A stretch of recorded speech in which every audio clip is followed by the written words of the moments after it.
ಈ ದಿನ ನಾವು ಗಣಿತದಲ್ಲಿ ಸ್ಥಾನ ಬೆಲೆಯ ಬಗ್ಗೆ ತಿಳ್ಕೊಳ್ಳೋಣ.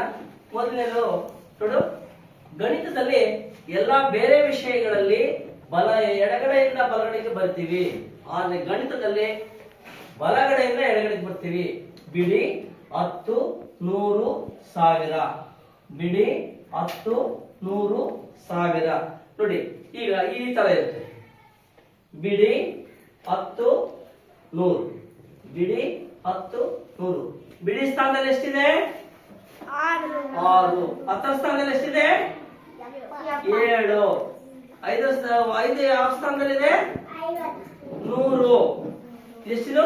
576. ಎಷ್ಟಿದು? 576.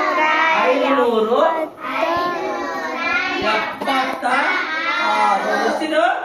576. Very good. ಇದು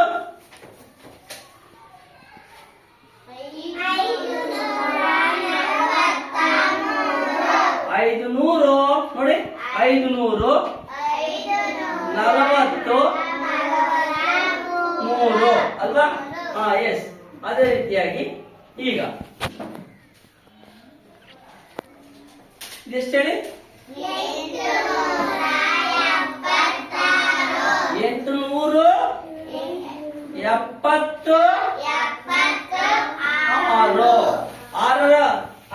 7ರ ಸ್ಥಾನ ಬೆಲೆ ಎಷ್ಟು? 8ರ ಸ್ಥಾನ ಬೆಲೆ ಎಷ್ಟು?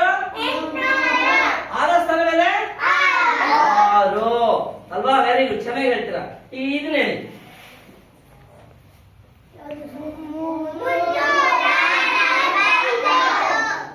3ರ ಸ್ಥಾನ ಬೆಲೆ? 3ರ ಸ್ಥಾನ ಬೆಲೆ? 4ರ ಸ್ಥಾನ ಬೆಲೆ? 4ರ ಸ್ಥಾನ ಬೆಲೆ? 5ರ ಸ್ಥಾನ ಬೆಲೆ? Very good. ಅದೇ ರೀತಿಯಾಗಿ 1000 ಸ್ಥಾನಕ್ಕೆ 4 ಸ್ಥಾನಕ್ಕೆ ಬಂದಾಗ ಏನಾಗುತ್ತೆ ಅಂತ. ಎಸ್,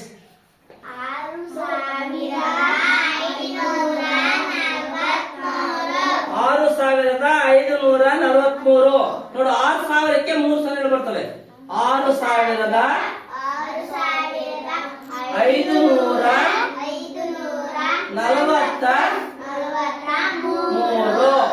ಅಲ್ವಾ? ವೆರಿ ಗುಡ್, ಚೆನ್ನಾಗಿ ಹೇಳ್ತೀರಾ. ಈಗ ಹೇಳಿ.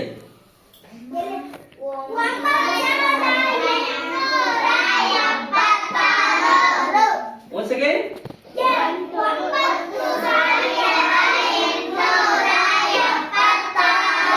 Very good. 9876. ಇದು ಚೆನ್ನಾಗಿ ಅರ್ಥ ಆಗಿದೆಯಲ್ಲ ನಿಮ್ಗೆ? Okay, thank you.